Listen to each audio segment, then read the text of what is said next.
Hello, everyone, and welcome to the BroadBoys podcast. I'm Cade. This is Micah. We've been playing games. Episode over. Every episode. I played a game recently. I played a game recently, and occasionally I'll joke around about it. Exactly. End of the podcast. Thank you all for watching so much. Micah, what have you been playing? I know you've been playing stuff. Yes, I wanted to talk about this. Oh, There's a demo that just came out for a new shooter, an anime shooter, okay. called Strenova. Okay. I found out about it initially from a Instagram reel telling me about this new shooter that I got to be playing, okay? Okay. And then the same day, literally, I was scrolling while on the toilet, and I came across it. And then the same day, I hop on Discord, and they're like, hey, we're trying this demo out tonight. Okay. And it was for Strenova. And I'm like, well, there's my sign. I got to do it. Got to try it. It's not great. Okay. Not great. Yes. So basically, they're trying to be an all-in-one shooter. So first off, it's anime, right? What does that have to do with anything? Not a whole lot. It's just the art style. Art style, great. It's a gacha game. Ooh. You get to roll and unpack things. Yeah. But you don't unlock characters that way. You just unlock a bunch of cosmetics. That's fine. Yeah. The next part is they have game modes. Okay. Okay. So you've got your I'd hope so. team deathmatch. Yes. You've got a 3v3 mode. Okay. You've got a 5v5 escort, and you have a 5v5 bomb plant. Okay. Okay. Now, here's the quirk. Okay, it's a hero shooter. But if you hit control, you become thin, like paper thin. You turn sideways. Oh, that's really cool. It's kind of cool, and you can jump on walls. It's like Paper Mario. A little bit, yeah. And you jump on walls. You can climb up walls flat against the wall. Kind of cool. It's third person, over the shoulder. There's a couple gripes I have. One, the time to kill is extraordinarily fast. Yes. For a hero shooter, you have like 108 health, and your guns do quite a bit of damage. It's very quick. Okay. There's a sniper rifle that does one shot to the body, which just if you play that, you just get kills, period. Yep. Okay. And then the escort maps are all pulled directly from Overwatch. So there's one that's literally an identical clone of Icebox. Not Icebox, that's Valorant. It's the one where you come out and you go through like this hangar bay middle. Hangar Bay. I really can't think of what it's called. Launch Point or Gibraltar. Yeah, whatever that's called. Yeah, that's it. That's what you're thinking of. Anyway, it's like an exact duplicate to the point where even the airplane from the ceiling, you can go up and stand in it and shoot people down below in the hangar. Yeah. And it's completely one-to-one rip. Except the gunplay isn't great. The characters aren't very good. Was this like a popular thing? Like, I'm just wondering where, like... Yeah, it like blew up on social media for that day because I saw it on my reels, and then I looked it up, and like there's a whole bunch of YouTube videos, 200, 300,000 views talking about Strenova. Okay, I'd never heard of it before. You know, I don't really trust the reels when it comes to advertising games. You know? I mean, I've never seen a genuinely good game besides Dragon Ball Sparking Zero, which did just come out, and people love it. But I've never seen any game advertised on reels that was like good, which I don't know if that represents me as like an audience or if that represents like the games that I find on reels that I enjoy are like clips, like people clipping their gameplay. This was literally someone saying, here's the best new shooter you haven't been playing. It's like Moist Critical, like AI dub over. Kind of, yeah. Hey guys, what's going on? Playing Strenova or whatever it's called. Yeah, look, I'm paper thin. You know, that's crazy. Oh, I got that guy. That's basically what it felt like, yeah. Did you feel like that when you were playing it? A little bit. Yeah, it definitely felt like that. I mean, I had a full squad of 5, and we were all playing it together, and there is some fun to it. There's just gameplay choices that don't make a whole lot of sense, so it's a respawn timer. Yes. Group respawn timer. Okay. For everything. Group respawn timer. Yes. So you all Okay. respawn at the same time on an escort game. Yep. Feels really bad while And then if playing it. someone, if you die and you wait 10 seconds, the next person dies, Yep. you're like, oh, I Yep. gotta wait an extra 10 seconds now. Exactly. And for their 5v5, they have a down mechanic where you crawl around just like Fortnite. Just you like get Fortnite. revived. Yeah. Okay. I don't know. It's... Nothing feels unique except for the part where you can turn thin. Man, sorry you had such a bad experience. I had fun. It's just not like the good game type of fun. The good game, it's more like the, look at this. It's like the, what am I playing right now? Okay. Cool. That's just my take. They could fix it. This is just a demo. All platforms or what? Like, all platforms. Never heard of this thing before. Yeah, all platforms. I'm glad you experienced something new. Yeah, paper thin sounds fun. I feel like that could turn into something. It was kind of cool. Yeah, it could turn into something. They just need to fix some things and like actually make it an enjoyable long-term game. Okay. Like picking up to play 5 rounds is fine.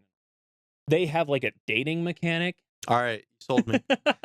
I'm in. But you don't really date. You just unlock gifts that you give to your operator. Yep, and then they make a Japanese voice line, and then the hearts go up or whatever, and you're... One of the characters' voice actors, the guy who voice acts Kirito from Sword Art Online. Yeah.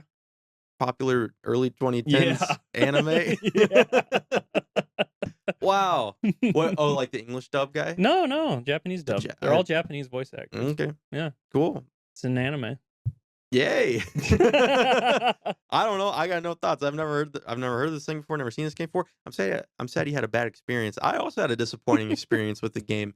It was for something I didn't expect. I said last week that I was enjoying Final Fantasy 16. You know, I was about 8 hours through the game at that point, maybe 10. I'm now 40 hours in, and let me tell you, the game has not changed a single bit since hour 8. Just to be straight up, I dropped it. You know, for people that have played the game after the Titan fight, I'm just like, well, that's what the game's gonna be. No, well, actually, no, that's not true. I played more past that. I made it past where all of the kind of story things conclude, but the Titan fight is what I remember as what really turned me off to the game. So let me set the scene here. You have Final Fantasy, claimed RPG series. Let's focus on the RPG series, right? It's been getting more action RPG, all that stuff, but there's still been deep RPG elements. Yeah. Final Fantasy 16, I believe, is completely devoid of any RPG elements that are like worth their salt. You have abilities that throughout the story you get more abilities, but you can upgrade them twice. There's no really sense of choice. There's nothing that I feel like in the game that I choose something, you know. Yeah. All right, here's a great example. Throughout the game, after key bosses, you get items, craft weapons, right? And there's this one weapon that you just upgrade with the next boss material over and over and over again. Throughout the whole game, in my experience, there's not a single sword you can craft that is better than that line of crafting that you get the materials for automatically. You know, so why would you make anything different? There's no reason to. There's no reason to. Same thing for the armor.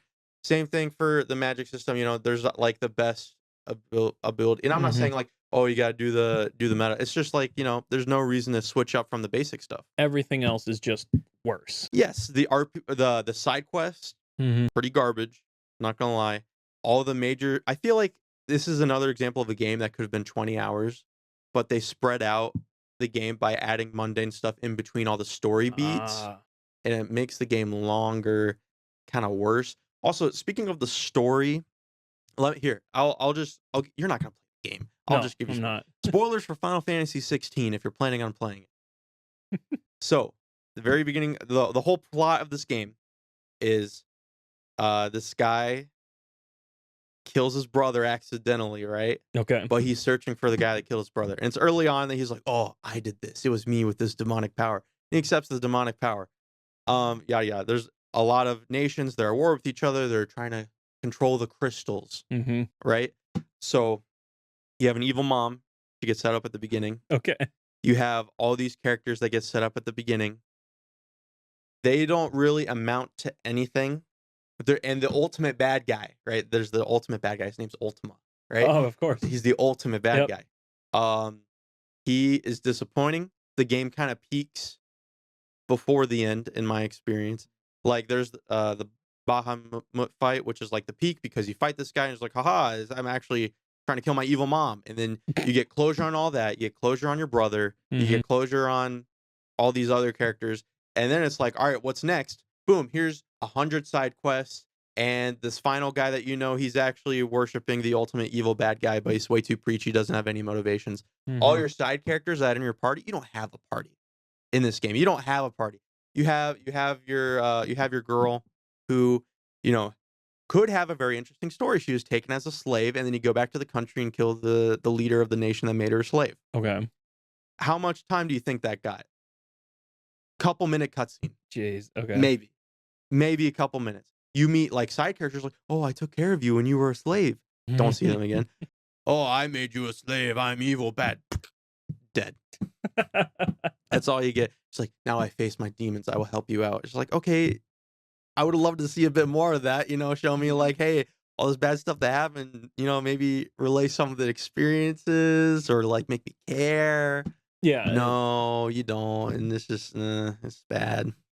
So, in conclusion, for this, and I could talk about a lot of different crap, and also, actually, let me just talk about this Titan fight. Okay. So there's this main villain who has the power of Titan, right? And there's like these creatures they turn into.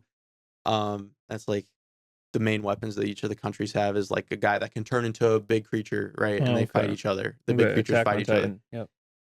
Sure, if that helps. I don't know how. Kind of no, but kind of. I hear you. Pacific Rim. So this guy, is in love with one of the other people. Okay. That turns into a creature. Oh god. We kill that girl. Oh. He gets mad. Oh, of course, yeah. And kills some of our friends, right? That we care about, Yep. It's like, oh, that was like the one good character. Yeah. Bye. Okay. Don't really get closure on him either, I guess. But okay. Then, later in the story, you fight him, you cut off his hands, kind of humiliate him. Mm-hmm. Then he gets saved by another guy, and then you fight him again, and he turns super big. And then you kill him, and then he eats a crystal, and he gets even bigger, right? This whole game has had a super orchestrated soundtrack. Suddenly, we're going into like electro, like super deep grunge hip hop electro music for the one fight. I'm like, what is this, man? And it's the whole fight is probably just a 15 to 20 minute cutscene. It's like I never felt like I was in danger. Mm-hmm. And also, that's the thing too. This game is also super easy. I was playing on hard, and it was way too easy. The game was way too easy. It didn't. None of the enemies felt like a threat. The basic combo, game. I said it was kind of like God of War with the combat. Mm-hmm. God of War's combat's better because at least in God of War, I'm like making decisions. In Final Fantasy 16, I do the same button combo over and over again, and that's it. I have abilities. I'm like, all right, here's my combo: X Y X Y X Y. Do my RX move. Swap to this guy, R X Y X Y X. All right, he's staggered. B, RT plus X. Boom. That's gotta be disappointing. It was. I spent I was super hyped 10 hours in because I'm like, yeah, it's been more of a cinematic game, but I'm excited for the RPG elements. Mm-hmm.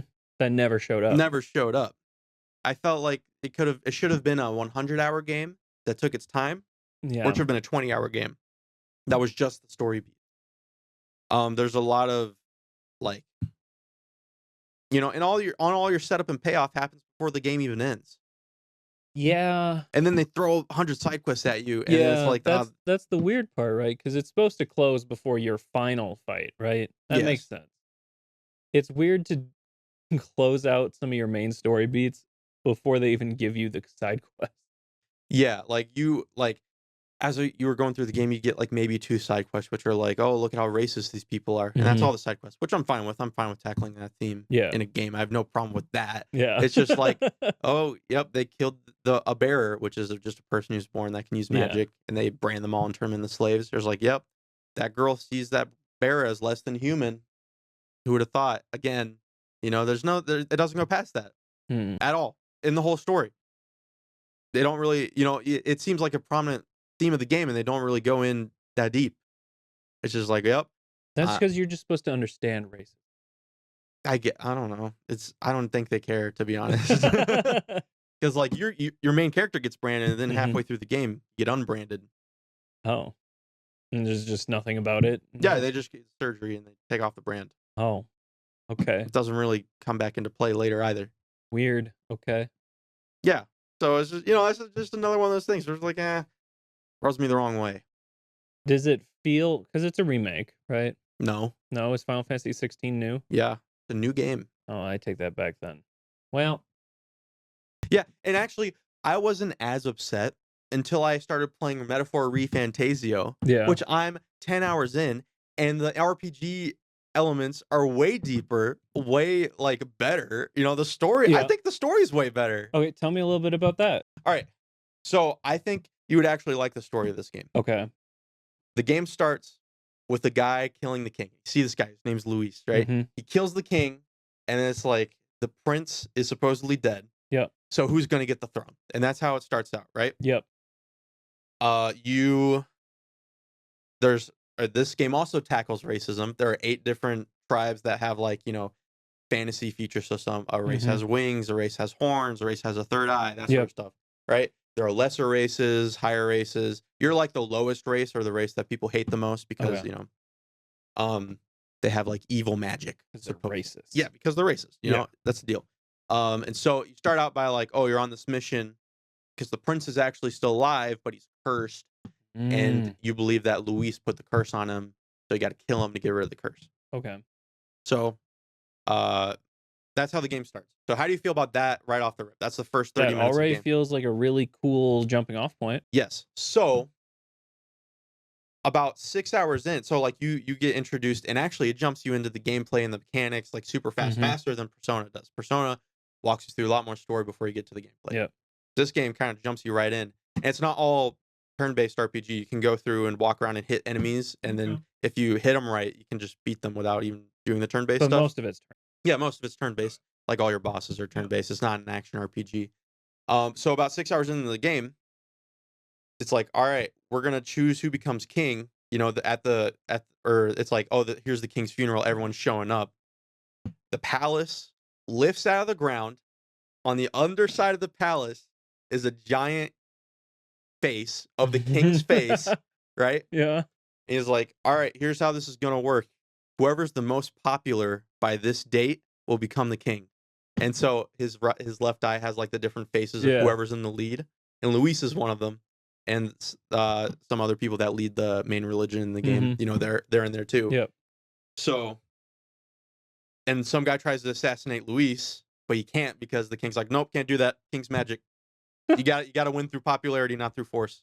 Okay. So I'm at the point of the game now where it's like, well, can't kill him, so we're gonna work for him and become his friend. That's where I'm at right now. I'm about 10 hours in. You're gonna humiliate him. I don't know. I don't know where it's gonna go, but I'm super excited because you have when that cutscene happened, it's like you're introduced to 15 super unique characters that are all vying for becoming the king, because the whole thing is anyone can become the king, which has never happened in this world before because it's all might makes right. So it's like it's a fantasy world coming to terms with a democracy basically, which is cool. And now they're doing this whole all right, the state sanctioned competition for the throne, which you do 3 different, there'll be 3 main events, I suppose. I'm only on the first one. But it's super cool because it's like, oh, this is like a competition for the throne. And that's like, now I feel like that's the main story, or at least that's the main thing, is like, hey, we need to get rid of Luis, but to do that we got to enter this tournament and try to become, well, they're not trying to become king, but I feel like that's where it's going. Interesting. It's like, hey, we're going to become popular, or we're going to show Luis that we're strong enough, enter his ranks, find a cure for the curse, or kill him or something, something like that. Well, that actually sounds like something I'd play. I know, that's what I was saying when we were talking about the game earlier. It's like it's like an Atlas RPG, which looks amazing. The soundtrack, I was like, it's not going to be Persona soundtrack, which I'll play in the car. This game slaps for it's not like your funky acid jazz, but it's like super awesome orchestral, Yeah. like, and almost all the like battle themes have like an amazing choir in it, and it reaches like the chorus of the songs. I'm always like looking forward to. Yes, that's sick, which I wasn't expecting going into this game. How hard is it? So I'm playing on hard. Yep. And I've had to reset multiple times. Okay. And what I do to reset is, after I reset, I make changes to my RPG elements, and that gives me an advantage in the next battle, and that gives me an advantage. Like, all right, I got to retry. I'm going to swap my classes to this, and I'm going to take my fire sword off because this guy is resistant to fire. To critically think about your fight. Exactly. And it makes it easy to reset a fight because you just it's one button press and you can reset the whole fight instead of like having to die and then do all that. But if you need to change your classes, you gotta die. But I've been playing on hard. I've died probably like 6 or 7 times in the first main dungeon. Okay. And it's been awesome. The class, it's a job system. So it's like each of your characters can switch jobs. Yep. Which have different, spells. Classic RPG elements. Yeah, classic RPG elements. And it does have a social link system like Persona, and the social links are tied directly into those classes. Okay. So like there's a warrior class where you're going to need to be friends with Strahl, get him up to rank 3, and then you can upgrade that class once you max it out. And they don't transfer between characters. So like if you want to have a more magic-based character, you're like, all right, we're going to have them on healer, and then when they're done learning healer, swap them to the mage. So you still have a main class? No, you don't need to. Well, just at any given point in time. Leveling up. You have like a job you're leveling up, but you also have a standard level which changes your stats. Okay. So like, there's a character that just naturally, as she levels up, gets more endurance, which is like your defense, right? So typically you would give her a class like the knight, which is, specialized in defense because she already has the stats for that. I can throw knight on my main protagonist, and it'll still work fine. But, that character is more suited towards that. Interesting. So there's a lot of, and I think, and maybe it's just because I just played Final Fantasy 16. It feels so much deeper and so much better. The side quests will unlock new social links, which gives you new classes. That's optional content, That's pretty cool.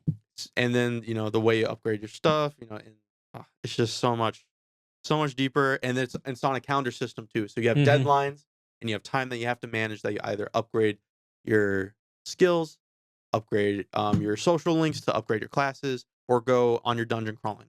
Yeah. So there's a lot of choice to make, and I feel good. I come up with a plan, and the plan's changed. It feels awesome. I get challenged a lot. You can also inherit skills in between your classes. Cool. So there's a reason like you can just switch up and go around. Yeah. That's cool. I might have to give it a go. I mean, we're family sharing. So you can try it out. I'd love to. That sounds like a lot of fun. I think it'd be crazy if you enjoyed an Atlas RPG, but this is and dude, the UI, like when you play the game, you'll be like, man, everything about the UI is just amazing. I mean, I like, I do like, I don't know, why do you call it an Atlas RPG? What is that? So it's a JRPG. Yeah. But I just call it an Atlas RPG just because they're starting basically with Persona 5. Every RPG they've kind of, all their big RPGs they've made sense have kind of had a similar like I wouldn't say feel, but there are just some things. There's like, they noticed that a lot of fans love their UI, so they go in on the UI elements. Fair enough. I mean, the UI is very important. And then they're like, people like exploiting enemy weaknesses, so we're gonna build an elemental system where you try to find your enemy's weakness. The main gimmick of the battles, besides the archetypes, is if you target a weakness. So you have turn points. Yep. And you do a turn with a character, 1 point goes away. Target a weakness, only half a point goes away. So you get an extra action before the enemy's turn. I see. So, and you can only do some things with a half point versus 2 points. Oh, and there's also like synthesis moves, which use up multiple points to do other actions, but you only get those actions if you have certain classes on the field at the same time. Yeah. So there's a lot of choices. There's so many choices, and I'm probably being confusing with how much. No, that makes sense. I've enjoyed. So I played Darkest Dungeon. I haven't played Darkest Dungeon 2, but Darkest Dungeon's a I love tournament. Darkest Dungeon. Yeah, I played that. I really like that. It's not. It's sort of a turn-based RPG, and I'm really blanking on what it's called. The genre. It's technically a rogue, isn't it? But yeah, it's not technically really, a rogue, but I'm thinking of a different game. Oh, it's the board game that we've played before. It's also a video game. Dominion, Wingspan, No. Catan, Longer form game where you have Axis and Allies. never mind. Forget about it. I won't remember. Okay, I have it in my mind, but it's great. whatever. I can't remember. So Okay, fine. pass. Okay, cool. Yeah, yeah. But so I've had two very different RPG experiences. Like, Uh-huh. so maybe it was great I played Final Fantasy 16 because of it, I'm enjoying Metaphor so much more. I think there is something to be said about playing a bad game and then just enjoying something so much more afterwards. Yeah, I mean, I think that's good. I think it's good to branch out and Mhm. play bad games because you really understand Mhm. why the good games are so good when you play a Yeah. bad game. I have noticed though. So you mentioned Final Fantasy 16. Um is way longer than it should be, right? Yes. I have noticed it's been like a trend for like the last 5 years of all these RPG games just being way longer than they should be. I mean, I think it depends. Well, I think Persona 5 is a good length, yep. even though it's 100 hours with the Royal. See, there's a level of is it longer than it needs to be? Yes. But does it make up for it because it's a good game? Yes. Yes. The trouble is there's a lot of games that have tried to be that. The biggest one that comes to my mind is Assassin's Creed Valhalla. A game And that Odyssey. and And Odyssey. Odyssey. Yes. Games that not only forced you to do side quests to move forward the main quest. It does that in Valhalla too. Yes. That's why I stopped playing Odyssey. Valhalla is a game where the main story should only take you about 10 to 12 hours. But it takes you 60 because you got to do all because these you side have quests. to do the side quests. You have to level Yeah. up your region before you can unlock the next part of the main story. Which wouldn't be so bad If the game was good. if you wanted to do the side content. Yeah, I mean, you need to make the side content good, Yeah. right? Like, I feel like that's a trend that things have been moving towards, and I'm not sure why. Because it causes development time to go up. It gives you it gives oh goodness, it gives much more pressure on your side content being good.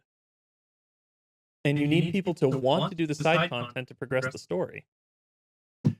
Yeah, I feel like we can talk about the broader umbrella of games being longer versus, side content being necessary. Because there are many games where that's not the case that are still probably longer than they need to be. Yeah. Things like mundane fetch quests that are required throughout the whole game. Stuff like that, which is not, it might not be a side quest, but it feels like a side quest. Things like 20-minute cutscenes. That's just Final Fantasy 16 talking, but I there have been many times where I had to stop playing in the middle of the cutscene because it was so long. That's the tough part, right? Is that I've seen a lot of games where the cutscenes are so long. Goodness, if a cutscene's more than 6 minutes, I'm like worried. Like this felt like a good stopping point, but now I don't know if I can. Yeah. And there are a lot of games where if you stop at mid cutscene, it skips the cutscene. You can't watch it. Yes, thankfully that's kind of going out.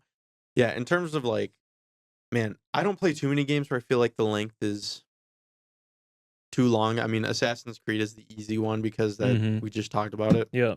But I'm thinking of games that take way longer than it needs to be. It's tough to really think about it. I almost feel like every story game that I have played recently feels that way. Okay. Just longer than it needs to be. Now that being said, I like a lot of the side content in a bunch of the games I've played, but it's when the main story is going to take you. I feel like a main story shouldn't really take more than 10 hours if you want to just crush the game. I could be wrong about that. I mean, are you talking about skipping stuff if you're, you're skipping cutscenes or whatever, or what? Yeah, that's what I'm talking about. Like, if I want to just cruise through a game, I want to get the story, I want to put the game down and play something else, right? Then why are you playing the game? Well, it's a time. Yeah. Like, I feel like I should be able to get it done in like 10 hours. Okay. That being said, well, take Skyrim, for instance, right? You can do the main story in, I think, 8 to 12 hours, something like that. Yeah. But there's so much side content that's good that you will very easily put 35, 40 hours into one campaign. I mean, if you just play the Skyrim main content, your opinion of the game is going to be different than anyone else that plays it. I completely agree. But I feel like the game is good enough, the story's straightforward enough that you could just play the main content and be like, that was good. I enjoyed that, you know? Yeah. And I've just played 10 hours. Yeah. I think it's weird that Valhalla, big one, you know, a game that definitively there's like 12 hours of actual content, you know? And then I have to play 30 extra hours to unlock my 12 hours of content that I want to watch. Yeah, and there's a point where it starts to feel like a drag, and like at least for me, when that hits, I'm not motivated to play anymore. Exactly. And I completely agree, because there's a point where I'm just like, you know, I just want to play the main game. I want to get it done, right? And if I have a roadblock to that, I put it down. I'm like, yeah, I mean, and that doesn't necessarily mean like when I'm picking up the game, that's my intention. When I'm picking up the game, I'm like, all right, I want to play this game. Yeah. And then you're having fun at the beginning, and then you're midway through, and you're just like, man, I don't want to like leave it unfinished. Yeah. But it's really making it easy to.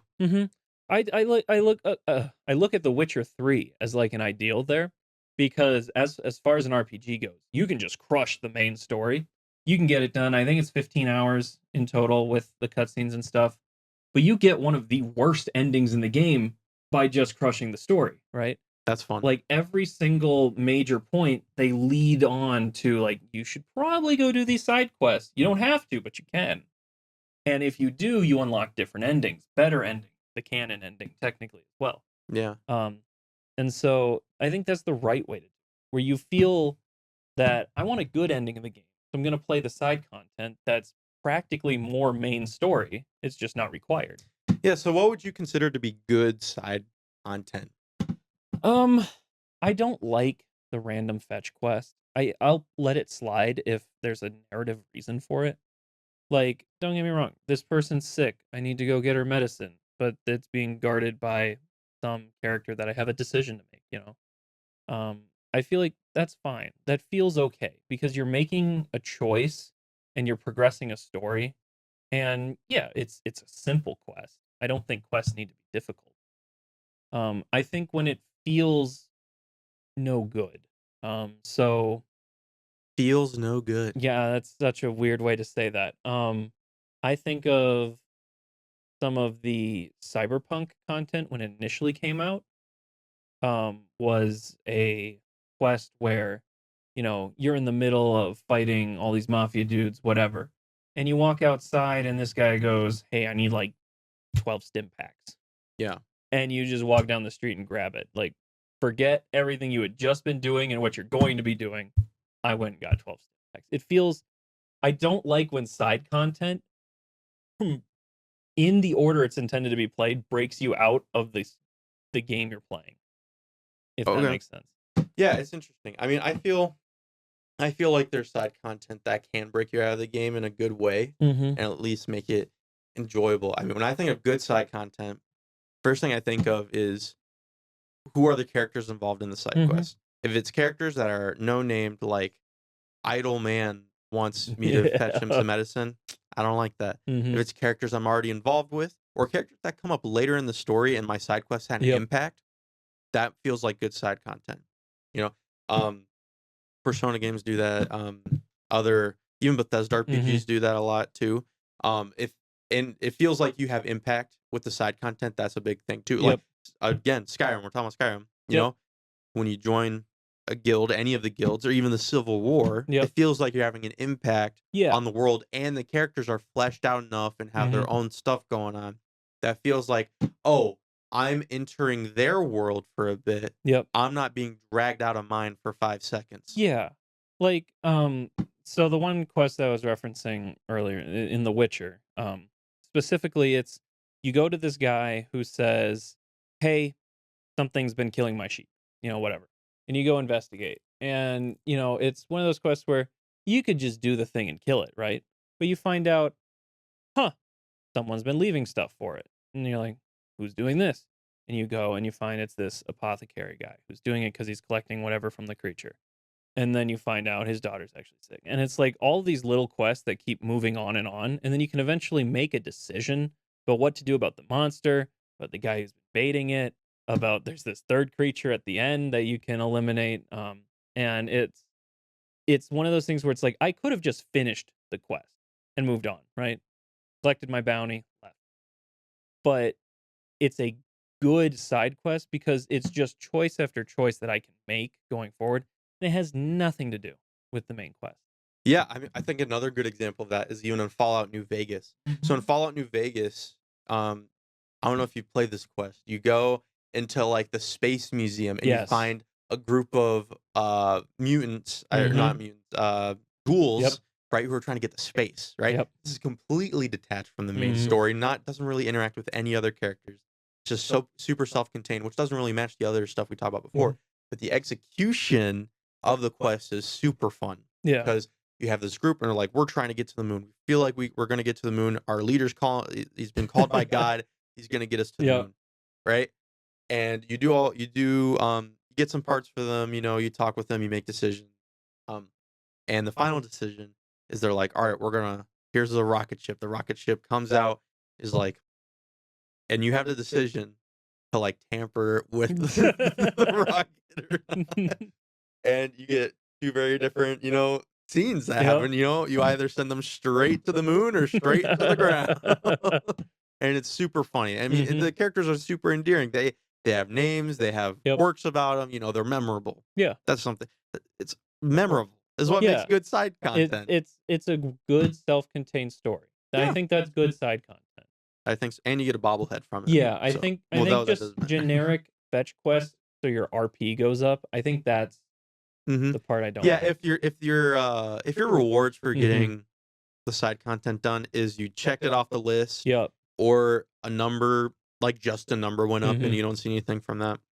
Like in Metaphor, a side quest will get you a new class, which is like a main gameplay mechanic. Like you can miss all those classes. So like the way it connects to the main game is a memorable, what are the rewards? Exactly. I think that makes good side content. I think of like Just Cause 3. So that's a different game where your side content is related to finishing the game. Because you have to clear the zones and take them from the controlling entity, the government, or whatever. Yeah, like Valhalla.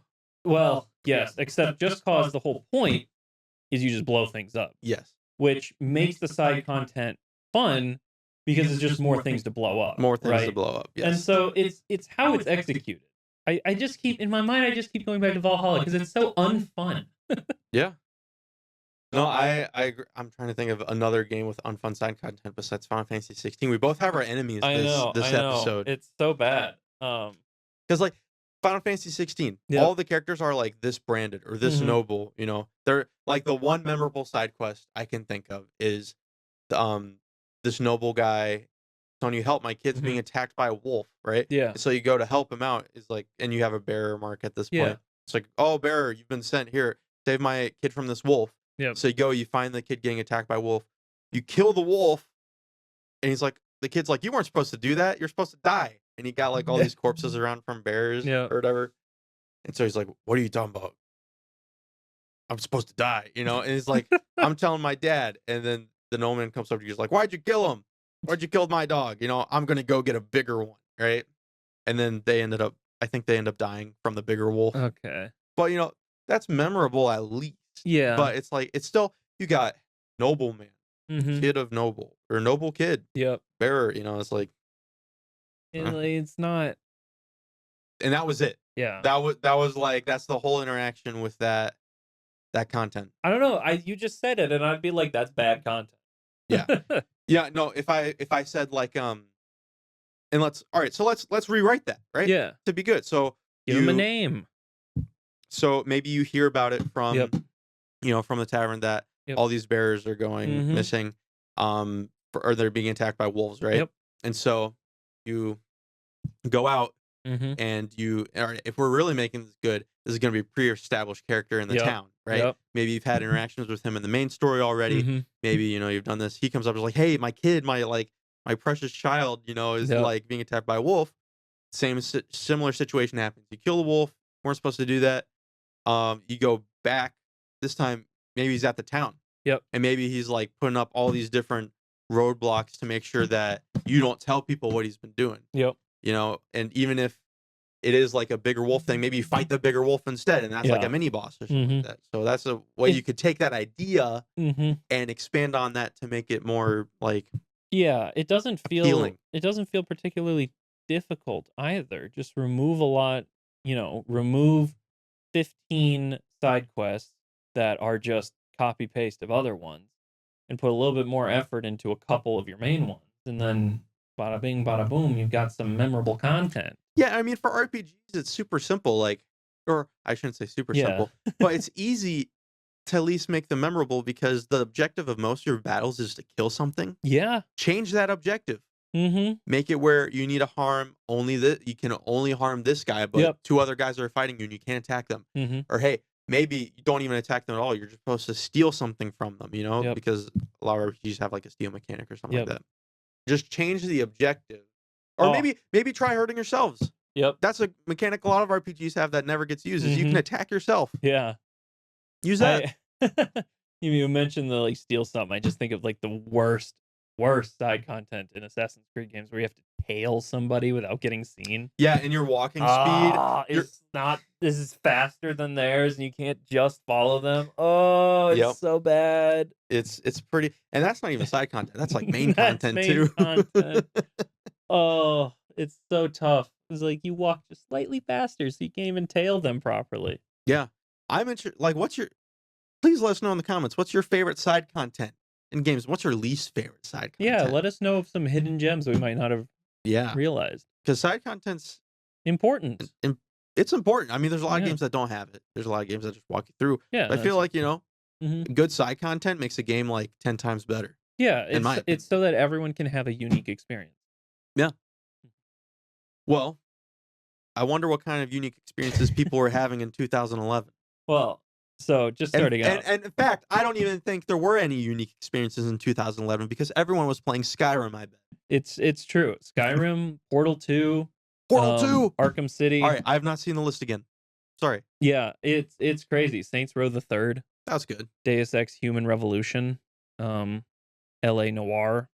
Man, that's a 2011 game. Dead Space 2, Battlefield 3, arguably the best Battlefield game. I'm a 4 guy, but That's fair. Modern Warfare 3. The Witcher 2 came out. Assassin of Kings. Gears of War 3. Infamous 2. Star Wars: The Old Republic. Hey. Yep. MMO. Little Big Planet 2. Man, Old Republic's 2011. Yeah. That's Assassin's crazy. Creed Revelations, which it's meh. I completely agree, it's meh. But didn't totally dislike it. 2011. Warhammer 40K Space Marine. Dragon Age 2, Dead Island, Mortal Kombat. Mortal Kombat what? It's the reboot of the Mortal Kombat, so it's just Mortal Kombat. Okay. Yeah. Super Mario 3D Land. Yeah, 3DS came out this year. Lego Star Wars 3. That one's not that good. Ocarina of Time 3D. That's good. Mm-hmm. It's it's Ocarina of Time again. I know. My favorite Total War game, Shogun 2. Okay. By the way, technically Fall of the Samurai is my favorite, but it's Shogun 2. Mario Kart 7 came out in 2011. Forza Motorsports 4. Dude, I played the crap out of that. My Xbox 360. Ultimate Marvel vs. Capcom 3. Lord of the Rings War in the North. Whatever. Anyway, lots of big games. I think there's less big games than 2010. I mean, 2010 was spoiling us. Yes. It was spoiling us. 2011. Dude, I still play Portal 2. Portal 2 is great. I still play Skyrim. I just played it. It was modded. But... Yeah, I mean, that's fair. I actually, not too long ago, just played Deus Ex Human Revolution. It was the remastered, but...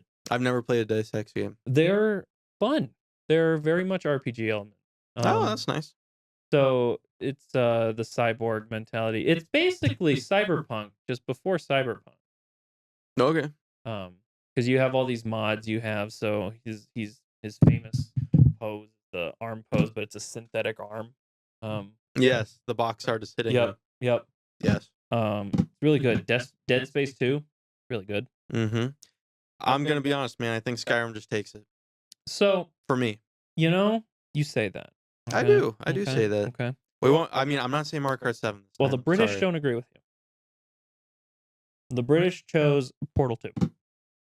Oh, I can't be mad at that. No, you can't be mad at that. DICE chose Skyrim, which I'm not even gonna like be mad at either of these because I think if any two games were chosen, I think those two would be it. Yeah. I don't know. There's not a whole lot that just beats that. Saints Row the Third is really good. Because that's the one where it's a complete. If I'm not mistaken, Saints Row the Third is when Saints Row went from like this sort of like semi-serious thing to this was just comedy. Yes. Yes, and that's what Saints Row is. Yes, that's what Saints Row is. So Saints Row 3 is what defined Saints Row going forward. I remember that coming out, and oh goodness, what was it? The it's one of the opening scenes where he comes down. There's fire all around, and he comes down in like this limousine, convertible. Yeah. And he like picks up the car and just goes, Yep. and then there's blam. And there you go. And then it's Saints Row. See, do you think that comedy would still go hit? well today? Or is it just because we've played it that we're just like, yep, this part's good? I don't know. Because like what is there a game that's tried to be comedic? Yakuza. Well, Yakuza's always funny. Yes. It's slapstick. It is slapstick. And it's super good slapstick. Yeah, I think you just have to do it right. Which I don't know if there's... Okay, so here's the problem. I don't know that there's a right way to do it, but you just have to do it in a way that hits the right audience. You know, I have an example I just thought of. The Lollipop, Lollipop Chainsaw? Uh-huh. It just got a remaster this year.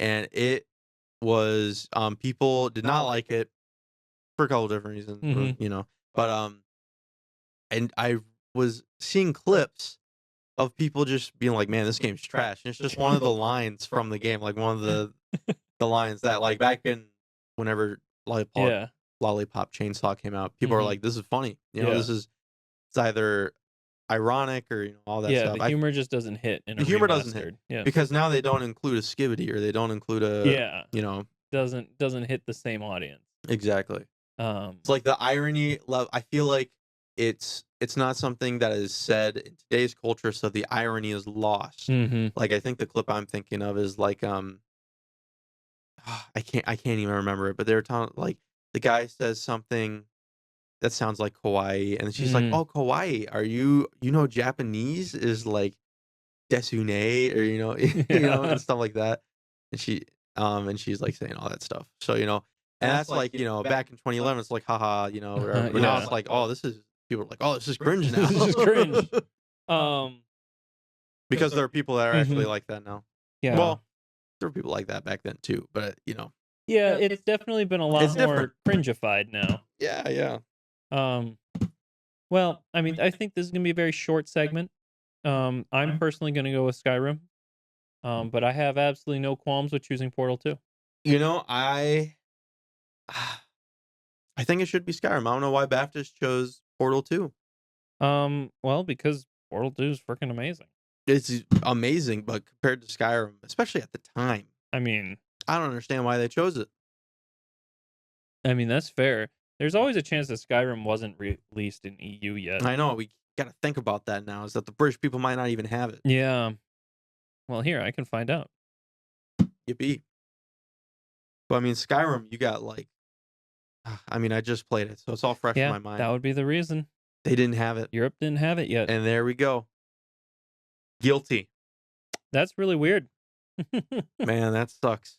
They actually didn't get it till it released on PC 2012 and it released on console in 2013. Man. They were behind on that. Man, and yeah, we got to remember too, like PC gaming was a big chunk of the audience, but it was mainly console market. I feel like your PlayStation 3 and Xbox 360 right now. Yes. And really like 2011, most people are Xbox 360. Yep. At least I don't know if this was your experience, but like it felt like. So the interesting thing is I was an Xbox 360, but I always just wanted a PlayStation 3.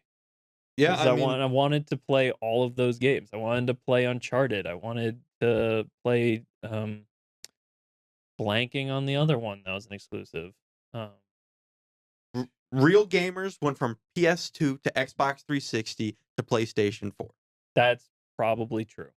I think the main core audiences, that's what it was. Yeah, I don't disagree with that. Like 360 with Halo and Xbox Live was the big thing, I think. Yes, Xbox Live was big at that point because that's like the first time you, as a console gamer, could hop on with your friends, hop in a COD lobby, and And it talk was a lot smack more intuitive and easier than what PlayStation had going on. You had your avatars, and you could just friend people. And then when they were online, they really did. Nintendo take a thing from Microsoft with the Mii's system. No, or Microsoft took it from Nintendo because they didn't launch with I didn't think avatars. they did. I didn't think they did, but Microsoft did it really well, and it integrated well with the Xbox 360. They had a lot of collabs, that's for sure. Xbox had a ton of collabs with their avatar gear. Yeah, which was really cool. It was really cool, and they released the Kinect. You know why has I feel like avatars have kind of dropped off the face of gaming culture. Like before you had the Mii's, before you had the Xbox avatars. Now it's like I feel like if Steam did, I mean, you have Steam profiles now, but you don't have a little dude. I know. Where's the little dudes at? PlayStation never had that, but I feel like if you had a little dude, I am curious on how that would do, because they've monetized your profile creation, right? Yeah, you can like buy different backgrounds and stuff, which is fun. I like it. So I don't know. That'd be interesting. I would love to figure out why, because I don't even know why Nintendo backed away from the Mii's. Mii's have been huge. I don't know why they walked away from it.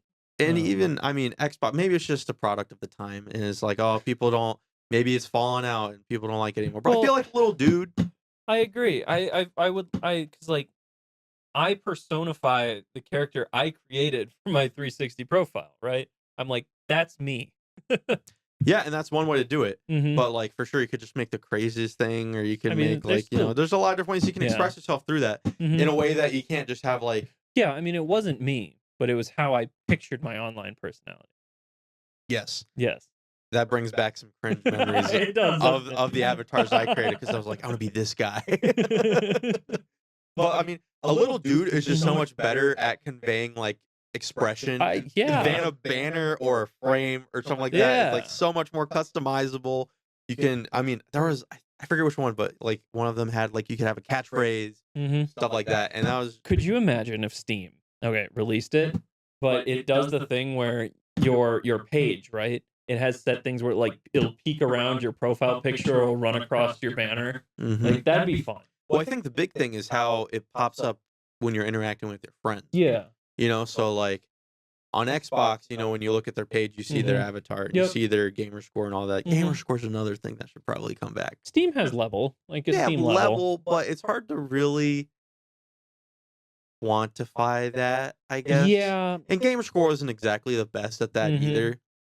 But if there was, you couldn't glance at a Steam level and you could be like, oh, that's level 300. How many shovelware games did you play to get that? Yeah, exactly. I don't know. But that's always been the case, but it's like, it's hard to quantify. Yeah, it's hard. I get that. That would be interesting to have, like, you have this many points because you've done X percentage of achievements in every game you've played, stuff like that. Like, and then also, when you have that custom, when you have like customizable options like that, you can collab with games. You can get like, imagine if Steam had a little dude, right? Yeah. And you could get, like Hades, like Zagreus would have been big for something like that from Hades. It's interesting because they've chosen to go down the sticker route. So you get these like 3D stickers that you can send to your friends in your chat and stuff, like 3D emotes and stuff. It's kind of cool. I like it. I've got a couple. But I don't know. It's not quite the same as having an avatar.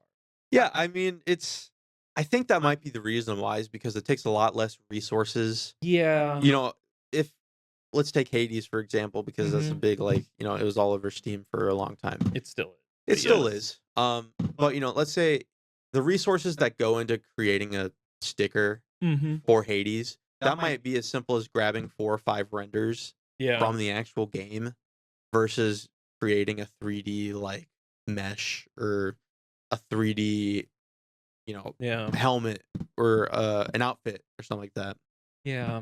Snapchat still has And people still talk about Bitmojis. avatars. And Yeah. Bitmojis are still big. You So the still- audience is still there. I know. I was just thinking, I'm like, I was trying to think of like, where do we still have avatars? And I'm like, well, Snapchat, and people still use it. And now the Bitmojis are 3D too, and they still Yeah. do that fine. Yeah. So I'm just saying, Nintendo should bring back avatars, or Steam at this point. I don't feel Xbox could do it too. They could.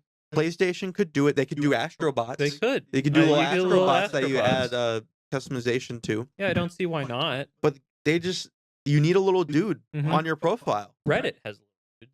They got little dudes as well. Yeah. And I enjoyed customizing my little Reddit I got dude. my little Reddit dude customized. You know? So people like little dudes. Yeah. Why have we gone away from little dudes? Yeah. Where's my little dudes? Man. I just want to let my inner furry out, guys. Yeah? Yeah. Think about that. I mean, there's a lot of the times have changed. I know. There's a lot of different customization options you can add. Exactly. I'm telling you, companies, listen up. Little dudes. Let me have a little dude. Let me have a little dude. And I know some people are probably screaming, "Stop making them monetize you. Stop making them monetize." No, it's like it's better than the alternatives we have. Well, give me a free option, and then let me like lean into it a little bit, you know? Yeah, create, Xbox, when the Arkham stuff was coming out, they had the Deathstroke outfit. Yep. I bought that because I'm like, that's sick. I Yep. want Deathstroke, Yep. and so my avatar was Deathstroke. Yep. I cannot remember. Valve has a new game coming out. Deadlock. Yes. It's in closed beta. Yes. And I just out of curiosity, I was looking at like top games by player count on Steam. Their closed beta is like 150,000 people constant. Like they have a lot of people in that thing. I had no clue there was a beta going on until I looked at the Steam charts and I'm like, wait, there's a new Valve game that has. So you never heard of Deadlock before? No, I'd heard about it. I didn't know that it was open at the moment. Like I could have signed up to. I've seen a lot of positive reception to it. I've watched some clips, and it's one of those games where you have to get in to like really understand what's going on, and you gotta like, because I see people shooting minions and then interacting. It's a bit slower than other games, so I'm like, it looks fun. Maybe. When was the last time Valve didn't drop a banger?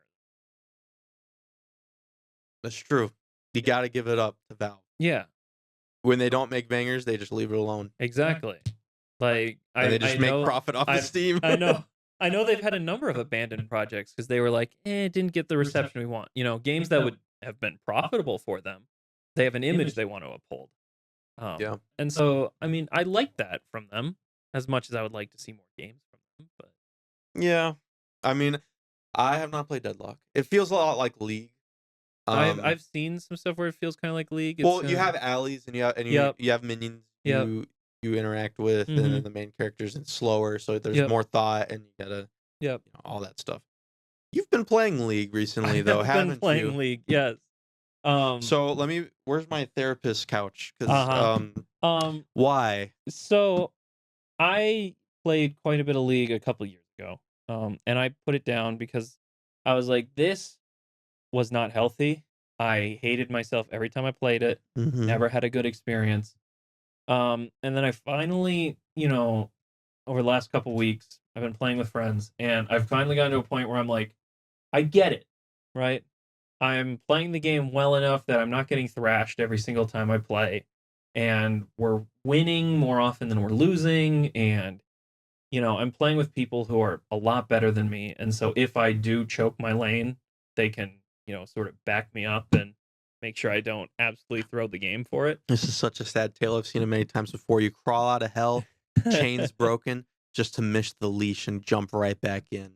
Right now, I'm still having fun. And you like it. I do right now. Yes. Exactly. You like the leash. The crazy part is I feel like it's taken me about 40-ish hours to even get to a point where I enjoy the game.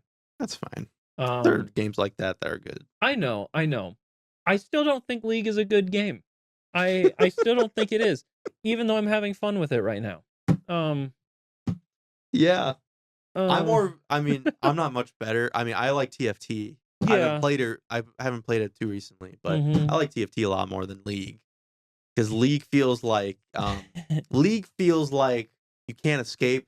TFT, I feel like it's pretty easy for me to jump in and out of. League, I'm very happy to say that because I work, I have a shut off. And so, I hop on and then there is a definitive this is my last game. But don't you see the issue? You get off because you have to. There there is a level that if I didn't have to, I could You would very keep easily going. I wouldn't play by myself. No, but you'd keep But going. if other people are on, like if I went to a LAN, You'd keep I'd going. probably play all Yeah, you'd keep going, wouldn't Yeah, you? Because it I feels would. good. It feels good. You're getting better. Yeah. You dominate lanes sometimes, and Uh-huh. you're just like, man, that feels awesome. It's a game that you just don't understand how bad it feels, and then just how good it feels to have a good game. And I can completely understand that there is a level of those moments that are really good. It's not worth it. It doesn't tip the scales enough. No, and that's why you keep playing, right? Exactly. It knows it's got you. I just, it's sad to see it. We lost another soldier. Anyway, I'm probably playing League again tonight. So. I know. I can't believe it. I can't believe it. We lost another good soldier. I know. It's literally stopping me from finishing Black Myth Wukong. Are you on chapter 6 now? I'm almost done with chapter 4. Okay. And I'm like, I know chapter 5 is shorter, and I know 6 is really short, so I'm like, it's only a couple hours. Well, you got but League. But League, man. League. But League. And I've been playing Anno, and I really want to finish my main campaign. But did you ever play Pokemon Unite? No, I did not. That's probably the only MOBA I've put considerable time into. That was all right, but I felt the same way I did. All right, I'll give it up. I played one game of League. And it was a bot game because I downloaded TFT and it makes you download League. And I'm like, all right, I'll give it a shot. See what the fuss is about. Yeah. Everyone has moments of weakness. Yeah. And I played it. I was like, oh no, this is gonna be. If I want to actually put time into this, I gotta learn how many characters with how many items. And granted, you just really just need to find like one strat and go into it, and you just look up. They have a really decent system now where it says this is what most people pick as their next item, and then it has a little blurb underneath with who it's good against. And yes, TFT has something similar. Yeah, as well. and it's like, as not knowing how to play, these are good options to pick. And then when you start learning how to play, you can pick different options. But I don't think the choices matter as much as your general gameplay, like how much you need to be clicking, how much how movement works, how you interact with your teammates and your enemies. I think you'd be surprised, right? There are certain characters that are super item heavy, and there are some characters that really aren't. The characters that aren't, it's completely your gameplay. There are characters though that are like, no matter how good you play, if you didn't pick the right items, you kind of L. Yeah. I won't do it. Maybe for money, I'd do it for a bit of money. A 20 is a 20. I'm surprised how much thought you actually have to put in when you play League. I think that's the big thing. Yeah, you're thinking like, I want to kill myself. Like my team sucks. You put a lot of thought into the game. What are you talking about? I've just kind of pushed aside those feelings of hate. I am gone from my CS:GO lobby days. I am gone from all that. I don't get mad at other people. You've swung the pendulum a bit too far. You need to have a bit more hatred for this. No, I'm very much like, if I just enjoy the moment, I'm fine. It's not worth raging over. I swear, if I listen into your Discord calls while you're playing League, we would hear a very different tune. It's not me. I'm very friendly to all my teammates all the time. Because they're your friends. Well, yeah.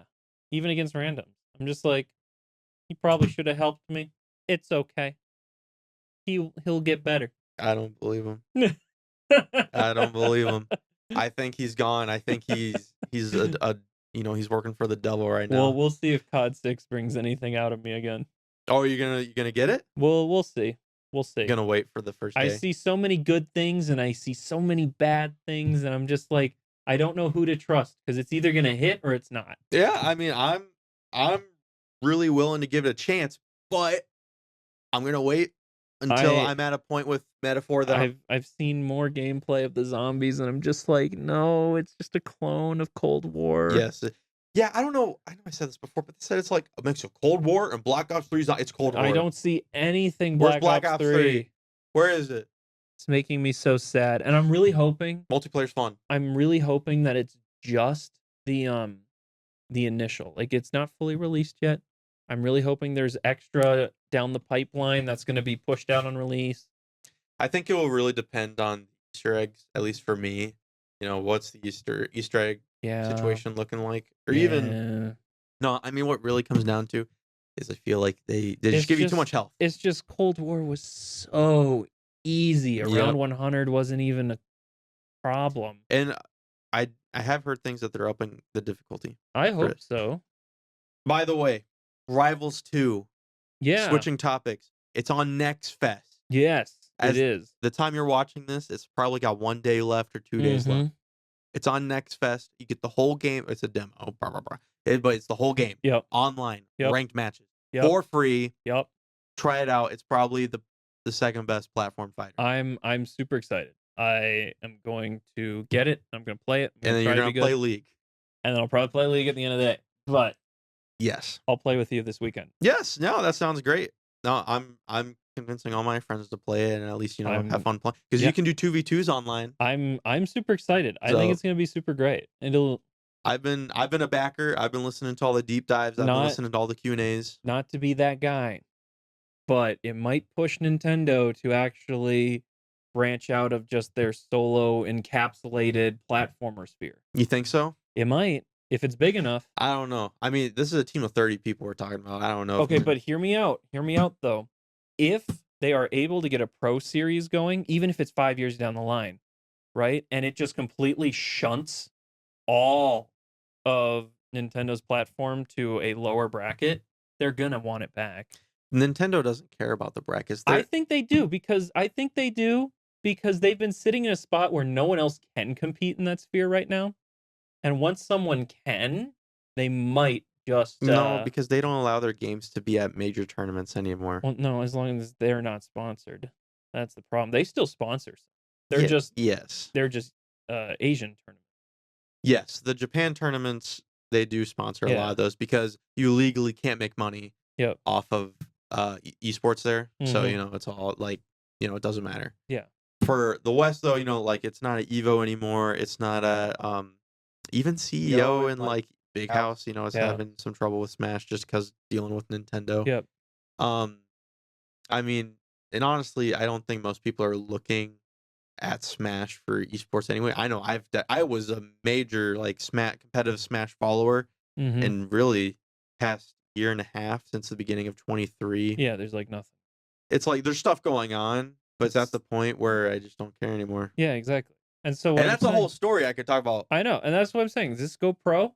This is there. They might just want a piece of the pie back. Maybe. That'd be great.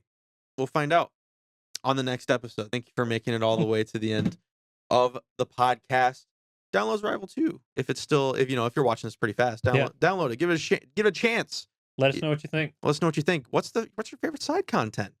Stuff like that. Yeah. Is Micah gonna die because he's playing League again? I think so, personally. We'll see.